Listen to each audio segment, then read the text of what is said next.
আসসালামু আলাইকুম। কেমন আছেন সবাই? আশা করছি সবাই খুব ভালো আছেন। আলহামদুলিল্লাহ আমরাও আল্লাহর রহমতে আছি খুবই ভালোই। প্রতিদিনের মতোই শুরু করছি আমার নতুন আজকের ব্লগ। আজকের ব্লগ ভিডিওটা সকালবেলা থেকেই শুরু করেছি। সকালবেলা ঘুম থেকে উঠে ৩ জন মিলেই নাস্তা করে নিয়েছি। আজকে বাসায় আমরা ৩ জনই। আদিতার বাবার আজকে অফিস বন্ধ। আর নাস্তা করে ভাবলাম যে গরম পড়েছে একটু আমের ভর্তা খাই। সবাই আমের ভর্তা খাচ্ছে দেখেই তো শুধু লোভ হয়। তাই ভাবলাম যে একটু ভর্তা করে খাই, যেহেতু দাদিদার বাবাও আছে, সেও ভর্তা খুব পছন্দ করে। তাই আমি কেটে দিয়েছি, সেই গ্রেটার দিয়ে গ্রেট করে নিচ্ছি, আমি ভর্তা বানাবো। আর আমার হাতে একটু কাজ আছে, কাজগুলো করে নিচ্ছি। আমি পায়েস রান্না করছি, পায়েস বসিয়েছি। এই কারণে আমি এটা করতে পারতেছি না, তাকে দিয়েছি। আজকে আমার বাসায় মেহমান আসবে, সেই কারণে ভাবলাম যে একটু আমের ভর্তা খেয়েই পরে রান্না শুরু করি। আর আজকে অনেক গরম। আমাদের চট্টগ্রামে মনে হয় গরমের পরিমাণটাই বেশি। সবসময় আমি গরমের কথাই শুধু বলি। রান্না করতে গেলে তো আরও একদম অস্থির হয়ে যায় গরমে। এদিকে সুন্দর করে সে কুচি কুচি করে নিচ্ছিল। এভাবে করলে সেটা ভালো লাগে, টকটা একটু কম লাগে, কারণ টকটা আমি একদমই খেতে পারি না। টক ভর্তা, আম ভর্তা, তারপর বড়ই ভর্তা, যে কোনো টক জাতীয় ভর্তা ভালো লাগে খেতে, কিন্তু অতিরিক্ত টক খেতে পারি না। তাই এইভাবে করে নিচ্ছি যাতে একটু টকটা কম লাগে। এই তো আমার কিন্তু শুকনো মরিচ, চিনি, তারপরে কাসুন্দি দিয়েছি, লবণ, এগুলো দিয়ে আমার ভর্তাটা একদম কমপ্লিট। এখন আমরা দুজন বসে বসে খাবো। খেয়ে তারপর বাকি রান্না শুরু করব। আর আম ভর্তা কিন্তু শুধু আমরা একাই খাবো না, আপনাদেরও একটু একটু করে দিব।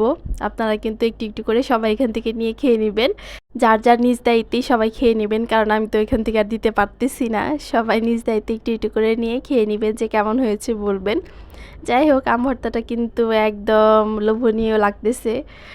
এদিকে আমি পায়েসটা রান্না করে নিয়েছি। এটা আমি ক্যারামেল পায়েস রান্না করেছি। ক্যারামেল করেছিলাম একটু কালারের জন্য। এটা কিন্তু খুবই ভালো লাগে। আর মিষ্টি জাতীয় জিনিস একটু ঠান্ডা হলেই ভালো লাগে। তাই আমি এটা আগে ভাগে একদম রান্না করে নিলাম। পরে তো আর রান্না করলে গরমই থাকবে, এই কারণে এইটা আগে রান্না করে নিলাম। আমি গরুর দুধ ফ্রিজে ছিল, ওইটা আমি নর্মালি বের করে রেখেছিলাম রাতের বেলায়, যাতে সকালে উঠে আমি পায়েসটা রান্না করে ফেলতে পারি। আর আমার রান্না করা ছিল মাংস, অনেকটুকু মাংস একসাথে রান্না করে নিয়েছিলাম। ওটা ডিপ ফ্রিজে আমি বক্সে বক্সে উঠিয়ে সুন্দর করে রেখে দিয়েছিলাম। সেটা বের করে নিয়েছি গরুর মাংসটা। গরুর মাংস অল্প রান্না করলে আমার কাছে একটুও ভালো লাগে না, তাই আমি সবটুকু একবারে রান্না করে নিয়েছিলাম। ওইটা বক্সে উঠিয়ে রেখেছি। এদিকে ডিম সিদ্ধ করে নিয়েছি, এটাতে একটু কোরমা বানাবো, ডিমের কোরমা।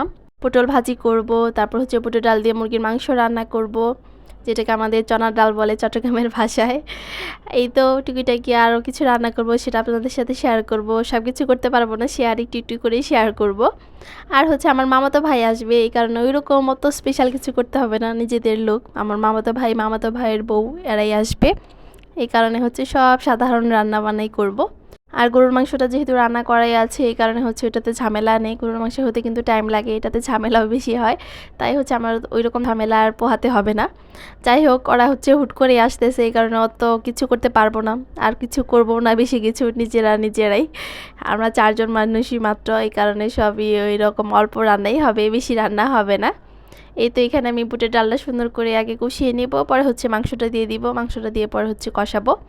এই বুটের ডালটা এইভাবে রান্না করলে কিন্তু ভালো লাগে, গরুর মাংসের তেল দিয়েও ভালো লাগে, এইভাবেও ভালো লাগে, তাই এইভাবে রান্না করে নিচ্ছি। আর এটা কিন্তু আমাদের পছন্দ, খুবই ভালো লাগে।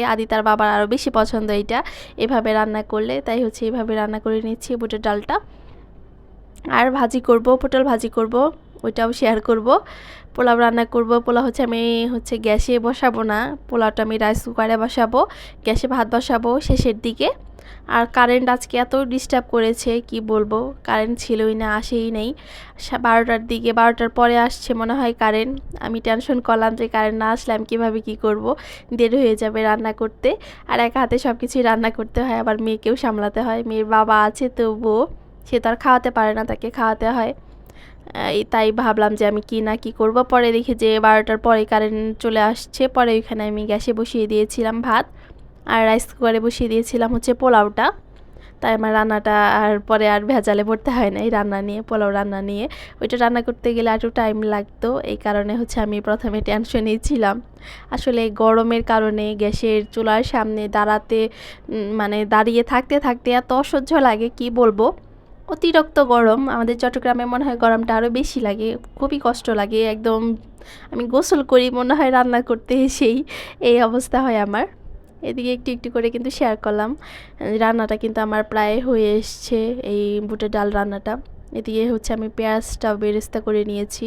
এটা আমার ডিমের কোরমাতেও লাগবে, আবার পোলাওয়ের লাগবে। পরে হচ্ছে আমি বুটের ডালে একটু দিয়ে দিয়েছিলাম সুন্দর একটা ফ্লেভারের জন্য। এটাতেও দিলে কিন্তু অনেক ভালো লাগে, এটা ফ্লেভারটা আসে, ওইটাই অনেক ভালো লাগে। আর এতেও কোরমাটা আমি এখানে করে নিয়েছি, ডিমের কোরমাটা। এটা আমি হচ্ছে একটু একটু করে ভিডিও করেছি, সেটা তো প্রথমে বললাম যে সবটুকু ভিডিও করতে পারিনি, যতটুকু করেছি ততটুকুই হচ্ছে শেয়ার করব। আর আজকে হচ্ছে আমি ভিডিওর মাঝখানে একটা কথা বলে নিচ্ছি। আমার ভিডিওটা যারা নিয়মিত দেখেন, প্রতিদিনই দেখেন, কিন্তু চ্যানেলটা এখনও সাবস্ক্রাইব করেনি, এরকম অনেক আপু ভাই আছে আমি জানি। তারা আমার চ্যানেলটা দয়া করে সাবস্ক্রাইব করে পাশেই থাকবেন। আর ভিডিও দেখার শুরুর আগে একটা লাইক দিবেন, ছোট্ট একটা লাইক, বেশি বড় না, ছোট্ট একটা লাইক দিয়ে ভিডিওটা দেখা শুরু করবেন, এতটুকুই। আর যারা আগে থেকেই ভিডিও দেখেন, নিয়মিত ভিডিও দেখেন আমার, তারা হচ্ছে সে আপু ভাইয়েরা ভিডিও দেখা শুরু করার আগেই একটা লাইক দিয়ে নিন, পরে ভিডিওটা দেখা শুরু করবেন, যাতে আর না ভোলা লাগে। প্রথমে ভিডিও দেখার আগেই লাইক না দিলে দেখা যায় যে এটা ভুলাই হয়, মনেই থাকে না, পরে ভিডিও দেখে হচ্ছে বের হয়ে যাওয়া হয়। তাই হচ্ছে দেখার আগেই লাইকটা দিলে একটু ভালো হয় আমার জন্য। যাই হোক, এদিকে হচ্ছে আমি ভাতটাও বসিয়ে দিয়েছি, এদিকে আমার ডিমের কোরমাটাও প্রায় রেডি। আমার হচ্ছে রান্না সব প্রায় কমপ্লিটের দিকে। পোলাওটা হচ্ছে আমি শেষের দিকে বসিয়েছিলাম, সেটা তো বলেছি, কারেন্ট ছিল না, পরে কারেন্ট এসেছে। এদিকে হচ্ছে আমি পোলাওটা বসিয়ে দিব। পোলাওটা আমি আজকে আর ভাজবো না, এইভাবেই পানি গরম বসিয়েছিলাম রাইস কুকারে, পরে হচ্ছে আমি দিয়ে দিয়েছি। এটা কিন্তু অনেক ঝরঝরে হয়েছিল, পরে দেখাবো যে আসলে কেমন ঝরঝরে হয়েছিল চাল ভাজা ছাড়াই। আমি অনেক আগে হচ্ছে পোলাওয়ের চালটা ধুয়ে পানি ঝরিয়ে রেখেছিলাম, এই কারণে সুন্দর ঝরঝরে হয়েছে আমার পোলাওটা।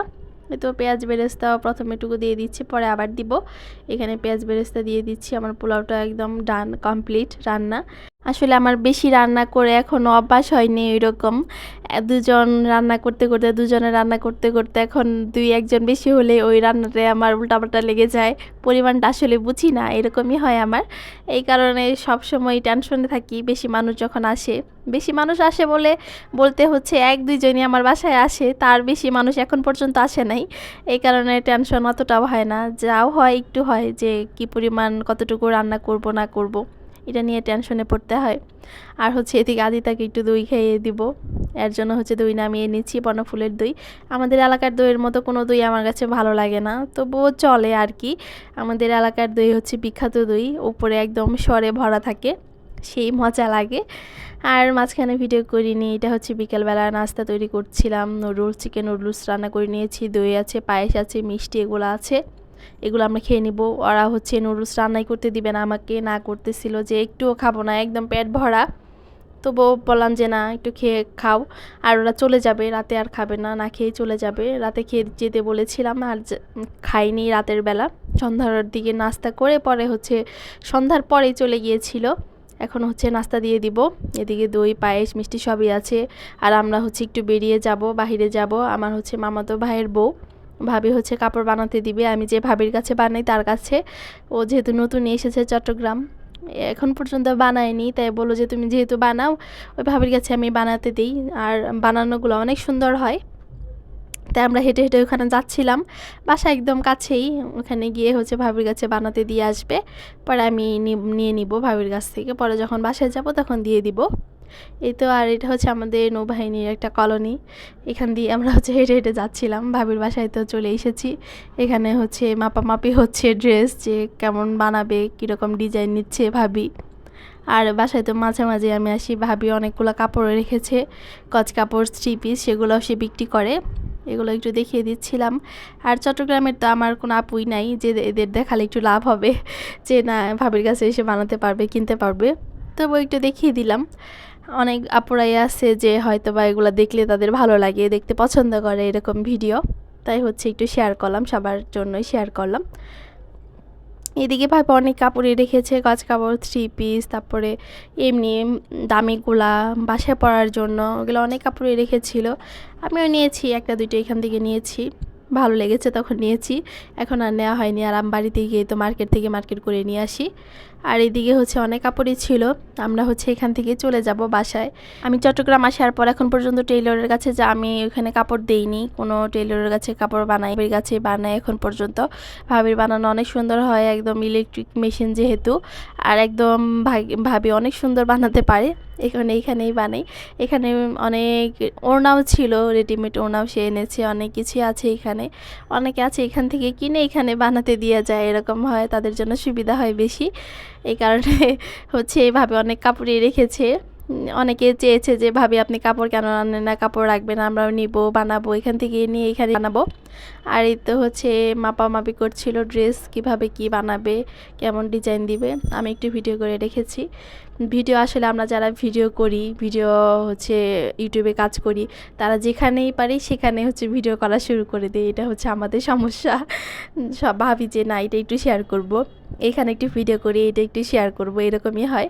যাই হোক, ভিডিওটা আজকে এই পর্যন্ত রাখবো, আরাবো না। সবাই ভালো থাকবেন, সুস্থ থাকবেন, আল্লাহ হাফেজ।